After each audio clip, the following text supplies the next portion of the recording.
The fact is on tonight.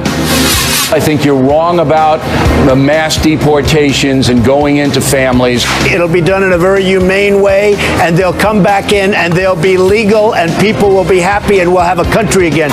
That Q&A was 1 year ago. Now reports say Donald Trump may be revising his illegal immigration plan to deport millions of aliens. Mr. Trump will be here tonight. If I'm elected president, this chaos and violence will end, and it will end very, very quickly. But how will that be accomplished? Again, we will talk major domestic policy this evening with Donald Trump. Are you offended when I ask you where are you from? No. Where are you from? I'm from India. How about you? Oh, I've been here for a while. I'm kind of a big deal. Also ahead, water's world causing trouble all over the USA. There's no question about it. How long are you going to ride O'Reilly's coattails anyway? As long as I need to. Caution. You are about to enter the no spin zone. Factor begins right now.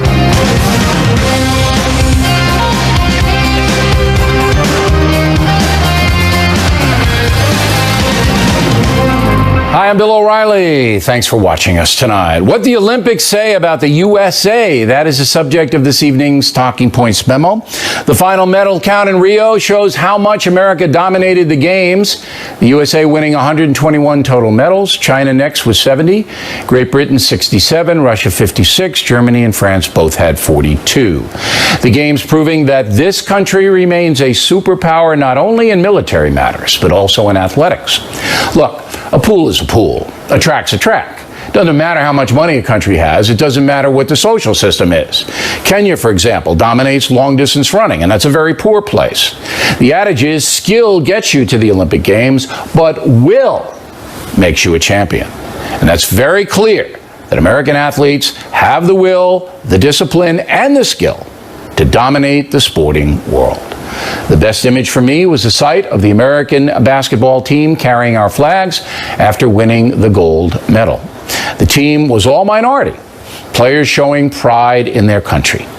When the national anthem was played, the guys had their hands on their hearts. No cheap shots at the country that had afforded them the opportunity to succeed at the highest level. So to me, the spirit of America is intact, despite the fact that zealots and loons on both political spectrums are trying to tear the USA down.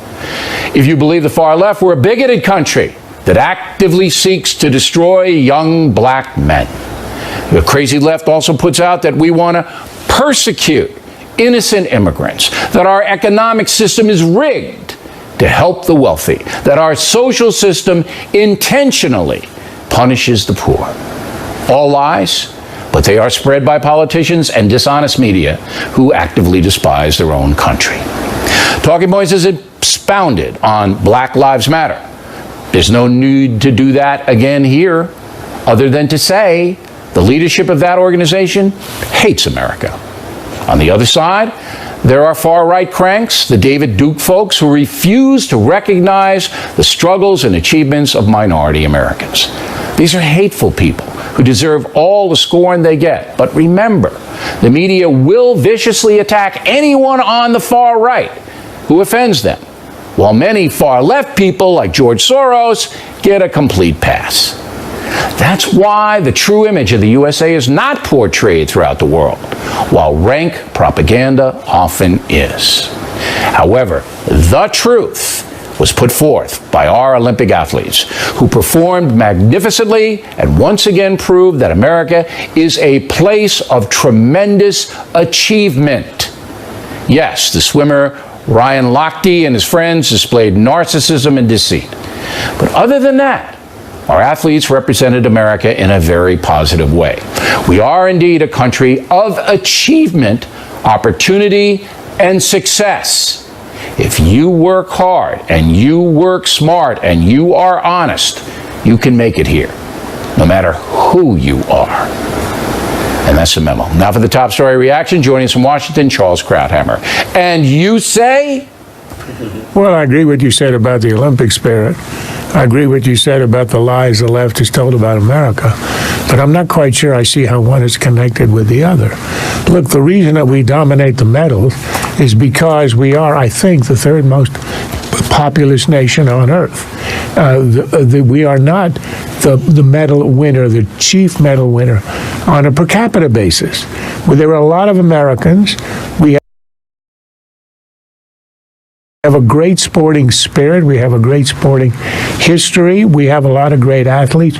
And as Ben Wattenberg once wrote, we are the only universal nation on earth, meaning we are composed uniquely, unlike any other country on earth, people from every region, every religion, every race, and they're all here, and each has their own specialties and all their excellence. I thrill at the Americans who win. I thrill also at the Kenyan who won the marathon. I mean, the idea that there's something different. There is something different. Between the American spirit and the spirit of the guy who won the marathon, explain it to me. I will. We in America have the will to achieve in greater proportion than all the other countries. And that was proven on the battlefields of Europe in World War II, in the jungles in South Pacific in World War II, where we vanquished the evildoers. Our will did it. And that same spirit of achievement I saw in the Olympics. It's not that we're any better as people. It's that our culture, all right, is one of achievement, and that's still here despite the Bernie Sanders, everything's rigged, despite the media who hates the country because we're not socialist, despite the racial hustlers who put us down every time they can. The will of achievement is still here. That's my case. Last word. Of course it's still here. The will of achievement is also in that Kenyan. The will of achievement was also with the British Army when it fought with us in Europe and in the Pacific and won the war. The idea that we are unique in having will, we are unique in having a wonderful sporting spirit and history and training. And I would add one more thing which is interesting. We're the only major sporting nation that does not have a Ministry of Sports.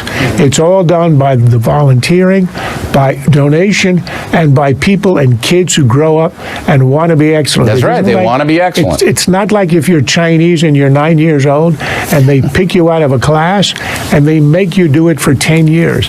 Here it is an expression of the spirit of excellence, and that's okay. But, you know, let's not get a little too chauvinistic here. There are a lot of winners out there, and on a per capita basis, we were not the top. But throughout the world, we are the top. We're the top nation to protect other nations, the top economy, and the top winner I'm of not Olympic denying medals. any of that, but it has nothing to do with the Olympics. We're almost, we don't have quite Nothing to do with the detente. Olympics. We don't have quite detente here, but it's two provocative points of view, and that's why we have you on. You're trying to invent a segue, and I'm trying to show you that it doesn't really exist. No, what I really tried to do was overwhelm you with my common sense, as I always do. Yeah, You're a little resistant to it, but that's all right. I mean, that's why everybody loves us. Charles Gradham, everybody. Next on the Rundown, Donald Trump will be here. Talk about whether he is changing his immigration vision. And later on, Miller and Waters back-to-back, upcoming. There are reports Donald Trump may be changing his immigration vision. As you may know, just about a year ago, he said on The Factor he would deport millions of illegal aliens in a humane way, quote, humane way. That, of course, would require spending billions of dollars, hiring a bevy of new federal agents, and enduring extensive court proceedings, as we debated back then. Joining us now from Akron, Ohio, is Donald Trump. So the media, as you know, running wild with this. Are you really rethinking your mass deportation strategy? I just want to follow the law. What I'm doing is following the law. You know, this was put out. We had a great meeting over the weekend with Hispanics and leaders of the Hispanic community, and we discussed a lot of different things, and this was one of the many things that was discussed. And one of the groups, one of the media outlets that have gotten everything about me wrong, including the fact that I'd never run, and the reporter actually said he'd give up his salary if he did. I don't think I've ever held him to that. But one of these media outlets said that they had word from one of the people. It turned out to be false. false. In fact, the people all denied it, Bill, and I think you probably All right. have seen that. But I they've want to all get on denied the it. record once We again. had a great, well, let me explain to you. We had a great meeting with Hispanic leaders. It was at Trump Tower, and it was very, very, I think it was very obvious what took place because they came out and they said exactly what took place, but the media got it wrong. We're going to obey the existing laws. Now, the existing laws are very strong. The existing laws, the first thing we're going to do, if and when I win, is we're going to get rid of all of the bad ones. We got gang members, we have killers, we have a lot of bad people that have to get out of this country. We're going to get them out, and the police know who they are. They're known by law enforcement who they are. We don't do anything. They go around killing people and hurting people, and they're going to be out of this country so fast your head will spin. We have existing laws that allow you to do that. As far as everybody else, we're going to go through the process. What people don't know is that Obama got tremendous numbers of people out of the country. Bush, the same thing. Lots of people were brought out of the country with the existing laws.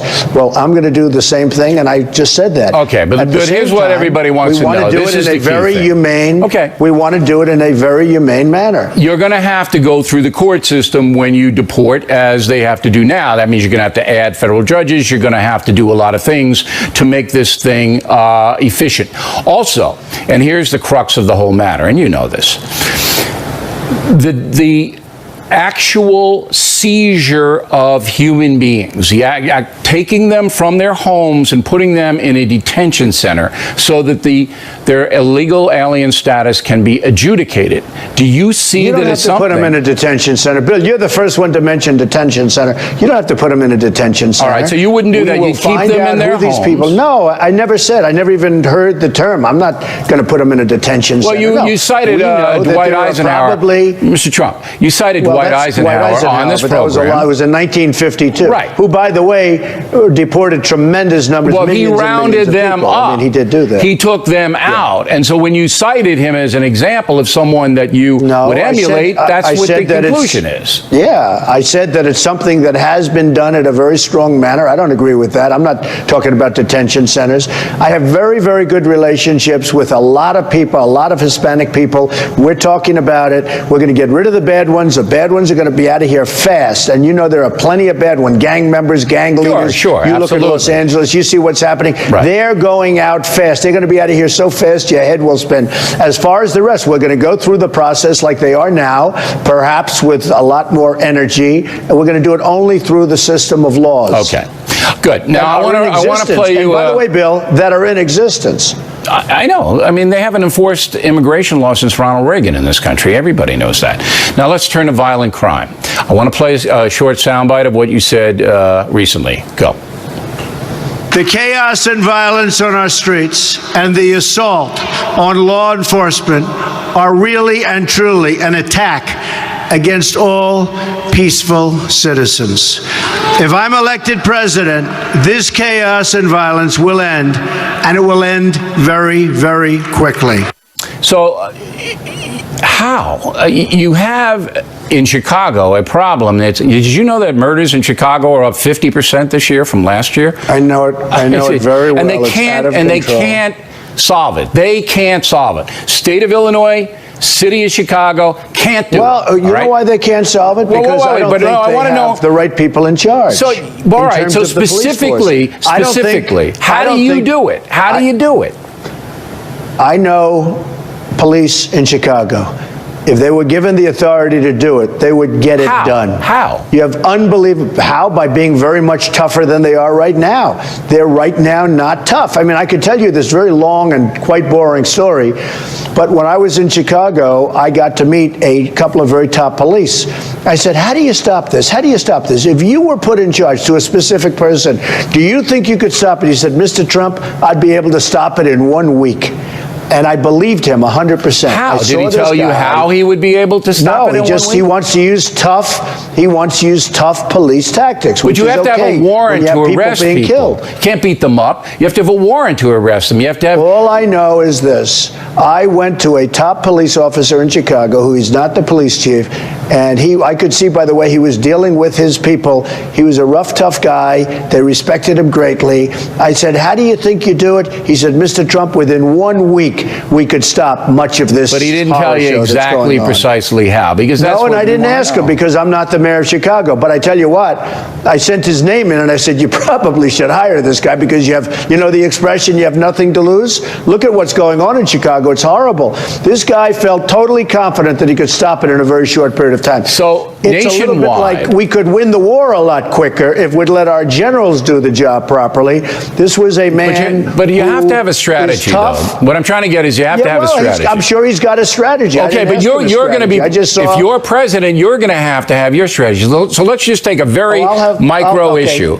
Attacks on police, all right? So they're rising because they're being, police officers in some places being demonized, and now unstable people, people are saying, being coddled. Okay. People All right. are being So coddled. you're president. How are you going to stop attacks on police in the present climate?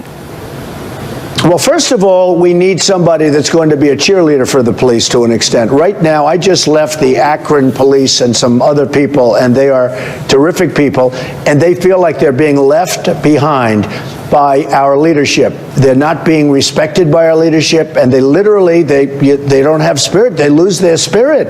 Every time something happens, All it's right, the police's fault. Look, your tone is pro-police. you have to have... Well, you how have do you give stop them the back bad their guys from spirit. attacking them? By giving them back your spirit and by allowing them to go and counterattack. I mean, it's ridiculous what's happening. They're not respecting the police anymore, and the police are afraid to do anything. I've spoken to so many police. I mean, I've gotten to know them. I have endorsements from like almost everybody in terms of police and law enforcement. And I've spoken to so many, and they're afraid to do anything because they don't want to lose their job. They don't even want to talk to people anymore because they're afraid that something will happen. That'll be the end of their job, their pension, their family, the whole thing. They're petrified to act. Are you going to make governors like Cuomo in your state of New York, are you going to change their minds about their liberal policies that do, and Mayor de Blasio in the city in which you live, that, you know, he almost encourages bad behavior toward police, that mayor? How are you ever going to change a Governor Cuomo or a Mayor de Blasio? Well, first of all, de Blasio has been a terrible mayor.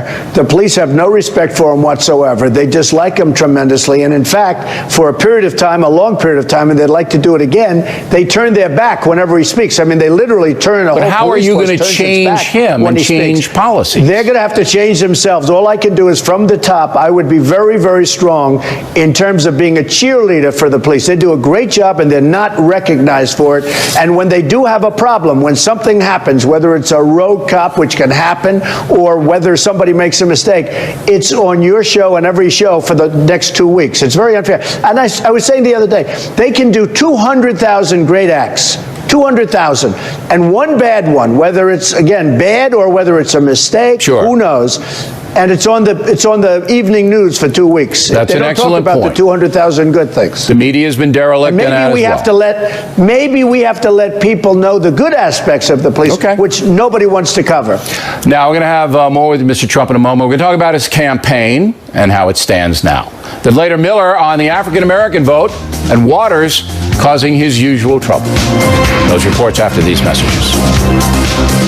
Donald Trump is in Akron, Ohio this evening. So your campaign has new leadership. Both Corey Lewandowski and Paul Manafort have left. How do you see the turnover? Do you think it matters to voters, or what's going on? Well, I wanted to keep Paul as a chairman, but, you know, it was just something I felt we should do because that was really one event, if you think of it. But I ultimately decided, he's a good guy, but I ultimately decided I want to run the campaign the way I want to run the campaign. And, you know, we just had a poll come out, the Los Angeles Times, that has us 2 points ahead. We're very close in Ohio. We're right about even in Florida. I think we're doing very well. And don't forget, she's spending a fortune of money. And when people find out that she wants 550% more Syrian refugees to come pouring into our country, you know, speaking about law enforcement from your previous section, she wants 550% more Syrian refugees to come pouring in. I think a lot of people are going to stop thinking about her. I think it's ridiculous. Frankly, with the email scandal, I don't even know how she's able to run. It's because people don't pay that close attention. But anyway, let's get back to your campaign staff. When you're president, if you win, you're going to have to put together a staff, all right, of people to advise you and help you run the nation. Now you've turned over two guys in less than 6 months. Now, would it be fair to say your judgment about those two men wasn't good? Would that be unfair? Well, in the meantime, in my company, I have people for many, many years, and I've done that. I just wanted to make this change. I felt very comfortable with the people that I have. I've liked them for a long time, and I wanted to make this change for a while, and I made it. You know, we have like 3 months to go, and I wanted to make sure that it was something that I wanted. And I like these people. I've always felt comfortable, and I decided to do it. Now, the debate is going to be everything. You know that, right? The polls now, whether the LA Times has you ahead by 10 or 2, or you're behind 85, or what, it doesn't matter. The first debate is going to be the Super Bowl of debates, all right? So you and Hillary Clinton, all right? And everybody's going to be watching. Even the pinheads who don't watch will hear about it, and they'll see it on the internet after the fact. Right. All right. You understand that this is make or break, right? The debate. It's make or break.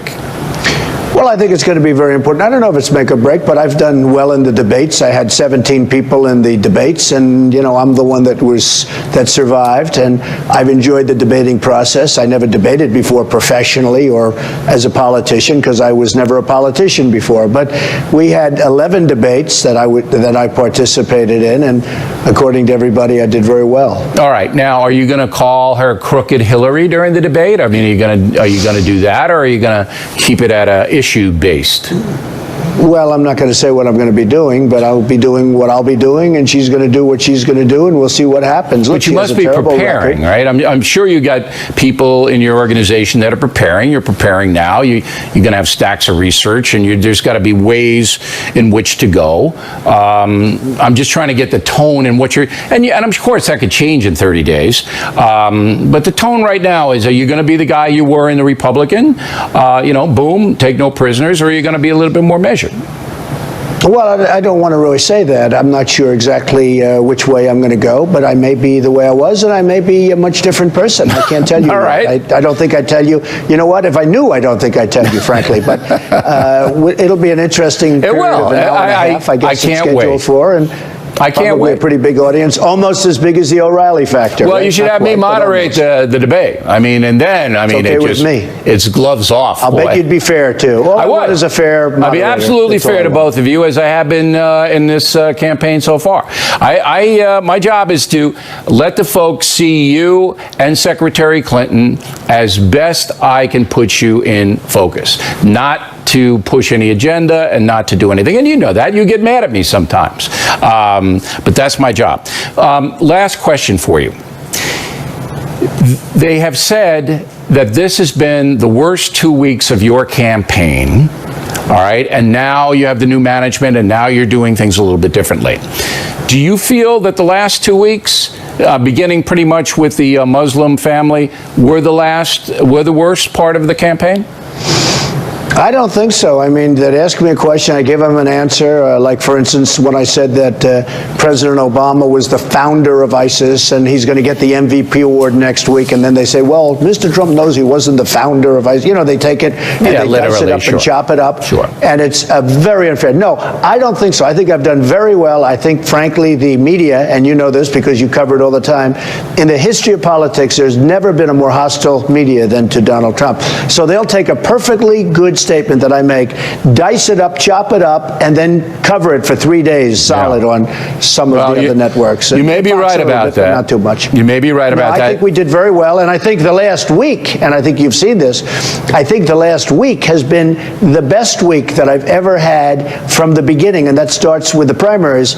And most people have said that the last week, because you're doing the speeches now, and you're not calling anybody names. But you always keep this in mind: the media did not like Chester Arthur very much. So I don't think it's at the level of you, but Chet got hammered a little bit.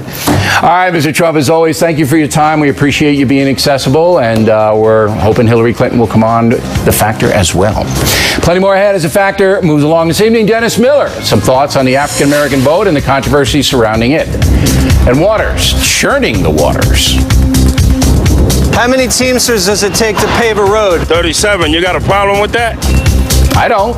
We hope you stay tuned for those reports. Campaign 2016 segment tonight. A new poll of Ohio voters by Monmouth University says that Hillary Clinton's now leading Donald Trump there, 43-39. And joining us now from St. Petersburg, Florida, Jessica Ehrlich, a Democrat, and from Washington, Katie Pavlich, registered independent, just like me. So your reaction to the interview with Trump, Katie? Well, I think that he is clearly showing that he's narrowing down what he wants people to hear on the campaign trail. I really liked him talking about criminal aliens in this country rather than talking about the broad spectrum of illegal immigration. I also think that he's sending a message that he can actually send home a little more on that issue in the sense of rewarding people who want to come to this country legally, reforming the legal system so it's more streamlined, and then get to those who decide to break the law. Deporting criminal aliens in this country should be a priority. We spend $1.8 billion per year jailing and dealing with these people, so there's no excuse for that, and there's no reason they should be in the country. But the other thing, too, on that point is if you don't have border security, these people keep coming back. The Kate Yeah, but there's no question that Trump will put the wall up if he's elected. So we don't have to get into that anymore. He's going to do that. I think there is a question of that, actually, but we'll see. I disagree 100%. Donald Trump will have to build that wall by executive order or any other means. You'll have to do that. Now, from your vantage point as a Democrat, Jessica, what jumped out at you in that interview?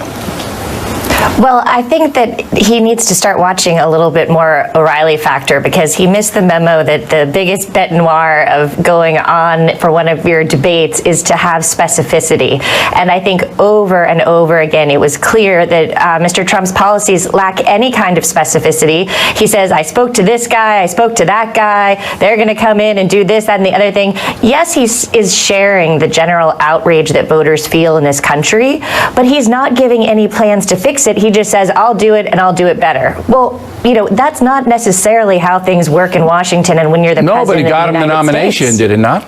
It did, but now we're facing a general election, and that is very different than just, you know, beating a field of 16 where the numbers were such but he's that still he was very able close to carve to things Hillary out. Clinton. And despite all the gaffes, he's still very, very close to her with a lack of specificity. You're right. Yeah. Okay. And I think that his strategy is basically, look, I'm going to do the broad strokes, and that people are emotionally with me, I'll win. Do you think that's what's happening, Katie? Well, look, it's not like Hillary Clinton has provided exact details of her plans either. I mean, every speech she gives, she spends at least half the time going after Donald Trump rather than talking about the details of But she goes after him specifically. Not necessarily. Oh, yeah. She paints him as a bad guy. She paints him as a bad guy, that kind of thing. But she she's all the details. The negative campaigning against Trump, I think, is in the forefront of the Clinton campaign. Would that be accurate, Jessica? Yeah, I mean, there's a lot of specificity there, and, you know, certainly not only the specific things about Trump and his, you know, practices, things he said and done, does she get very specific about, but, you know, her policy papers literally could fill a room. I think they're almost too voluminous for people to read. I don't know. You know, I look at her. That's why I want to talk to her, because I look at the policy papers, and there's a lot of Kennedy School of Government at Harvard stuff, which just will make your head blow off. Just tell me what you're going to do. All right, that's what I asked Trump tonight. Just tell me what you're going to do. Are you violent crime? Okay, what are you going to do? I'd like to put the same question to her. But she is more of a policy wonk than Donald Trump. There's no doubt about it. Absolutely. Giving Katie the last word, you go. Well, I think it's important to take a look at the polling in swing states like Ohio. 8% of independents there are undecided. Hillary's only beating Trump by 4%. In Ohio, it's the same story in Pennsylvania, and yet she's the one who's been spending millions on ads, not Donald Trump. So this race is far from over. I think that we'll see the polls tighten before we get to November. All right, ladies, good debate. Thank you. When we come right back, it will be Miller time. The African-American vote in a bizarre display by actor Dick Van Dyke. What would Laura say? Miller is next. Thanks for staying with us. I'm Bill O'Reilly in the Middle Time segment tonight. Let's get right to the sage of Southern California, who joins us here in New York City. Billy, I came in to see Hamilton. Yes. But then I hear George has a bad sunburn. He couldn't go on, so they're doing some sort of a historical musical. Yeah, it was the way that happens. I never even saw Michael Crawford as Phantom. It's Alexander, not George Hamilton. Oh. I've been in Greece studying how to ride a dying economy. Yeah, you were in Greece. All right, giving comfort to all the refugees. Do a little work over there. There's Miller. Hey. And then when you came back, you turned on Fox News. What happened? It was just funny to me that there's split screens because Fox does the fair and balanced thing. Although I think there's some issues that aren't fair and balanced. Some things are just crazy, and I like calling them crazy. But they always give two people. And I noticed, like on the Republican side, Stuart Varney had somebody, and this morning Martha had somebody. They're always like kind of loose and smiling with their answers. Then they cut to the Dem operative. They're just wired for sound, and they're blinking like Pelosi in a sandstorm or something, you know, because they're selling this stuff about I know we've got to go, so I won't tell you All the end right. of it. Now, there are two things I want to get to you with. Yeah. While you were away in Greece, Trump made a pitch to African American voters. Right. And you heard about it and you think? Well, I did. I have caught up. That's why I was watching Fox. I think that, Bill, the way this country lays out right now, 50% of the country thinks it's in trouble. Me. 50% think it's fine. So I know that it's always divided. I will say this, though. There seems to be unanimity in one voting contingent out there, and it is the African American vote. Will go 95% to Hillary Clinton. Now, I look at places like Detroit, Baltimore, Philly, New Orleans, parts of Chicago that are murderous. You can't even read about it on Monday, all under the helm of the Democratic Party. And I look at it and go, I don't get that. But we live in such a PC culture right now where you can be accused of taking somebody, appropriating one's culture. I'm not an African American person, obviously, but you got to say the proof's in the pudding. People are going to say you're racist for noticing that. 95% of the people in the African American community have been happy with the yield of the Great Society over a now tested 51-year period, and there is a 73% single parent rate. Now I look at that and go, check, I'm out. I'll go try something else. There's not a lot of logic. It's all emotion. Now let's shift gears. Miller, you might not know, a big fan of Dick Van Dyke. Anything. Well, here we have a clip. Chitty Bang Bang. Well, Dick Van Dyke. Well, you get political correct. You got to watch that. Yeah, but I said that'll have a couple groups. I said it well. Dick Van Dyke went to Denny's, and this happened. Really? Chitty bang bang, chitty bang bang, chitty bang bang, chitty bang bang. Oh, you pretty chitty bang bang, chitty bang bang. We love you, and I did my pretty chitty bang bang, chitty bang bang. What we'll do, near, far, in a motor car, whatever time we'll spend. Bang bang, chitty bang bang. I'll find more than my friend. Bang bang, chitty bang bang. I'll find more than my friend. All right, that was impressive at Denny's, right? The super breakfast and Dick Van Dyke? Yeah, imagine you're stoned out of your mind coming in for some hash browns. Yeah, hash browns. Hey, look over. Isn't that the guy who tripped in the Ottoman? What's he doing? And he's 90. He's 90. Here's the most ironic part, Bill. Right. You know who's replacing George Hamilton in that thing tonight?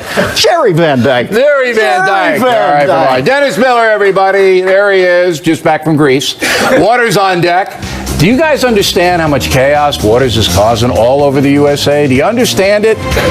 They're going to prove it to you in just a few moments as the Factor continues all. Back at the book segment tonight, Waters' World, as you may know, our intrepid correspondent, now very famous, mainly because he causes trouble all over the place. Don't believe me? Take a look at these highlights from Waters.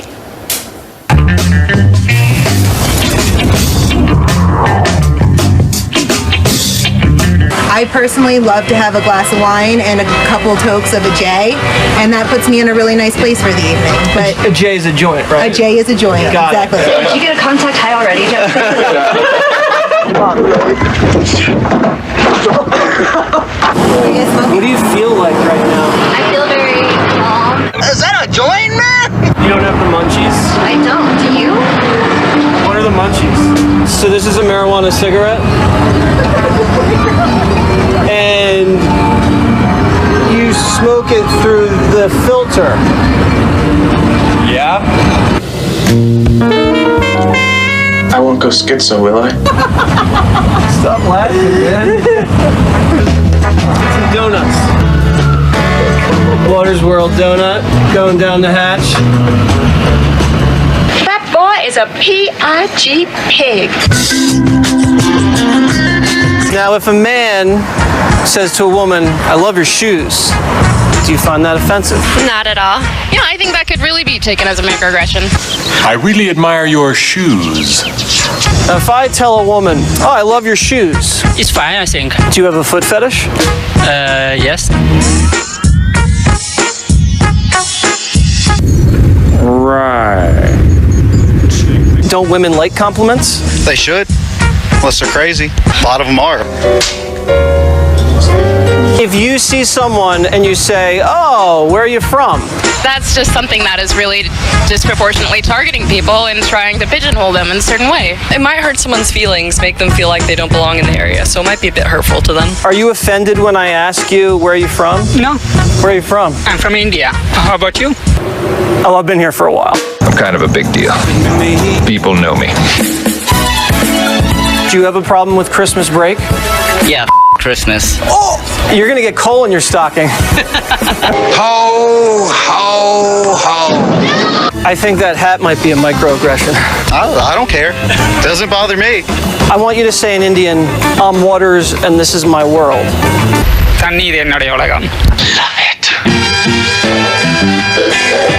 Road work is causing traffic delays. Not a pretty sight, very heavy delays. How many Teamsters does it take to pave a road? 37. You got a problem with that? You got trouble right here, bub. You think I'm cut out for this line of work? That'd probably make you get coffee and stuff. Hey, it's your first drink. I thought you said that you were all right, Spider. If you guys need any help with anything on the site, you let me know. You got it? It's a man's job. You're a man, aren't you? Aren't you? Yeah, what do I have to do? Work hard. I'm out. Yeah. What union are you in? Local 40, the Iron Workers. Iron workers? Yeah, I work with a lot of iron on the golf course. Stand clear, boy, and keep your eye on the ball. Is this where you guys bury the bodies? You could put 3 bodies in there. How long are you going to ride O'Reilly's coattails anyway? As long as I need to. How do I look? Pretty good. That looks amazing on you. Can I do the waters thing? Yeah, you ready? Your waters. And this is your world. Does that sound good? I'm Waters. Who? And this is my world. I know you are. But what am I?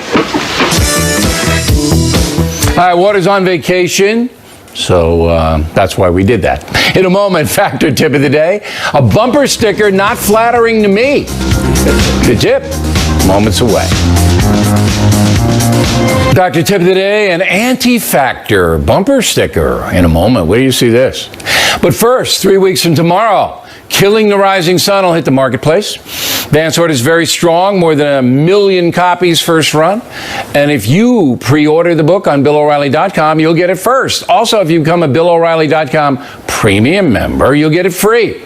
So it's a great time to sign up or re-up and continue getting our inside coverage of the presidential campaign on your daily newscast, the No Spin News, just for PMs. Now, Killing the Rising Sun is written in the same style as Killing Patton. It's about the last 6 months of World War II in the Pacific. Big atom bomb component in the book, stuff you'll never have heard. And I think you'll like it. Now the mail. Kathy O'Toole, Carrollton, Texas. O'Reilly, your guest, who said she was offended by Ellen tweeting a cute picture of her riding on the back of Mr. Bolt, is part of the problem. He liked the picture, knowing it was a compliment with no racist intent. Elizabeth Herr, Millersville, Pennsylvania. O'Reilly, thank you for pointing out that many of us are disgusted with the phony political correctness. Your guest hurt her own cause. Greg Peters, Trinidad, Tobago. I retweeted Ellen's picture and pointed out how unfair it is to accuse her of racism. A few people accuse me of low intelligence. PC has invaded my country. Vincent Curtis, Hamilton, Canada. Bill, you are wrong to criticize France for wanting to ban Muslim women from covering up while swimming. The burkini is not part of French culture, but the bikini is.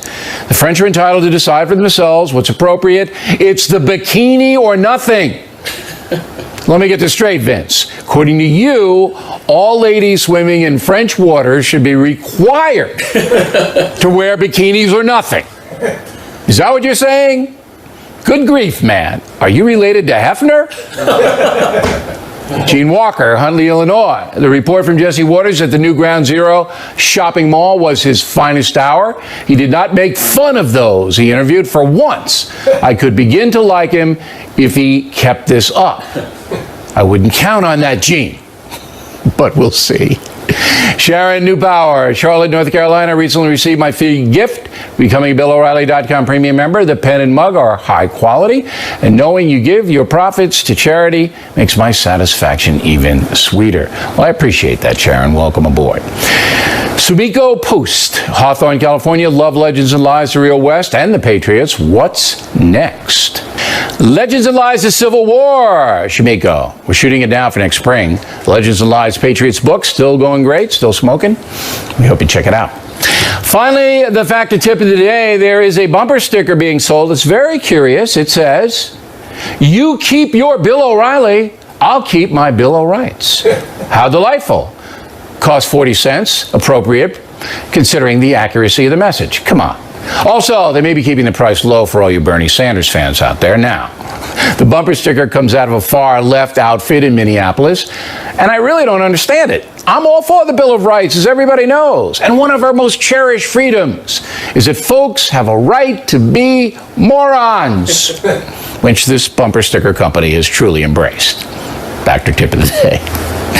And that is it for us tonight. Please check out the Fox News Factor website, different from BillO'Reilly.com. Also, we'd like you to spout off about the Factor anywhere in the world.